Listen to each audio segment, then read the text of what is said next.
Hi, Nick speaking, and welcome to my Soulless Necrons troop choice.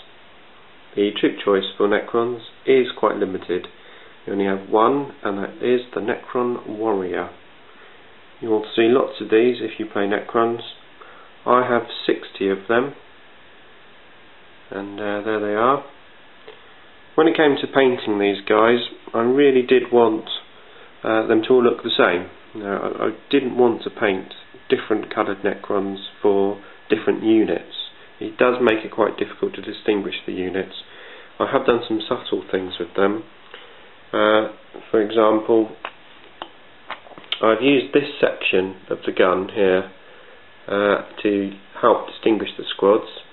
So we have silver sections on 2 squads, and one squad has nothing on their base, and the other squad has rocks on their base.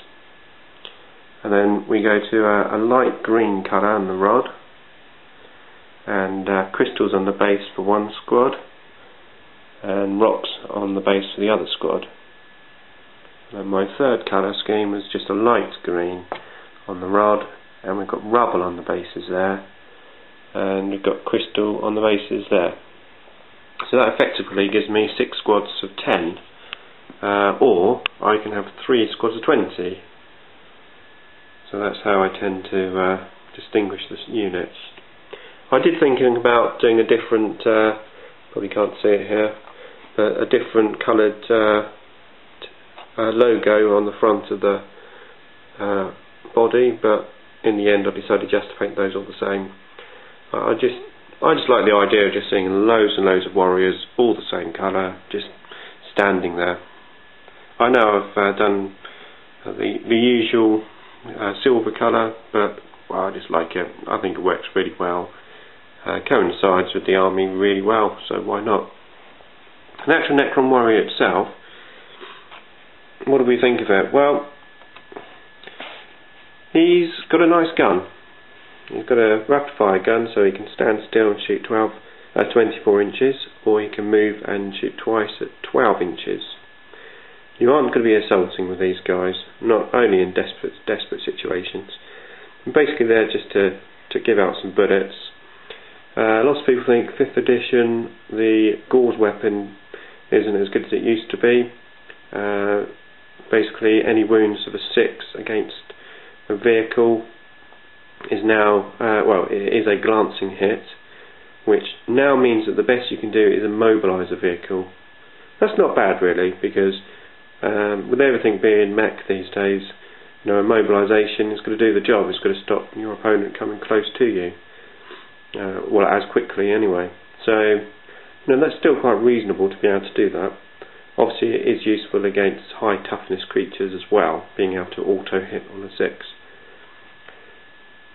What's the bad thing then about Necrons if it's not the Gauze weapon? The bad thing about Necron warriors now is the assault. I mean, you shouldn't be getting these guys into assaults anyway, but there are going to be occasions when you'll have to, or when your opponent comes close enough, you get assaulted.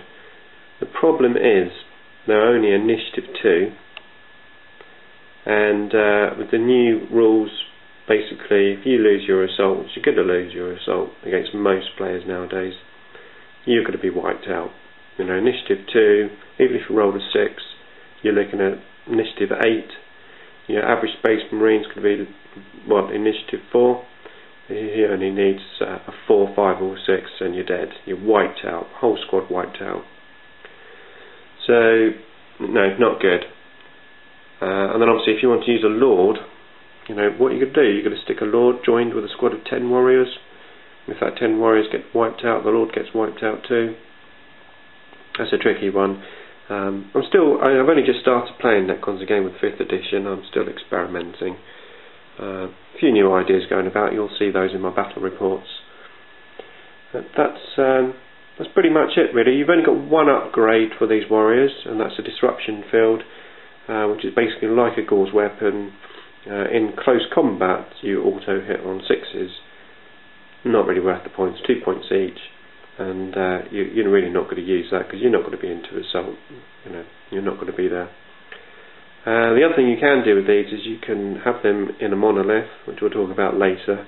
It's basically hold them in the reserve and they can come through the monolith. I don't tend to do that very often. I have tried it. It's good fun.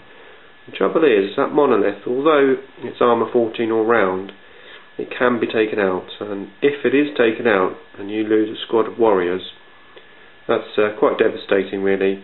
You know, your phase out rule and 180 points just gone, wiped out. It just takes one lucky last cannon shot and that's a lot of points gone, so don't tend to play that often, but it can be fun.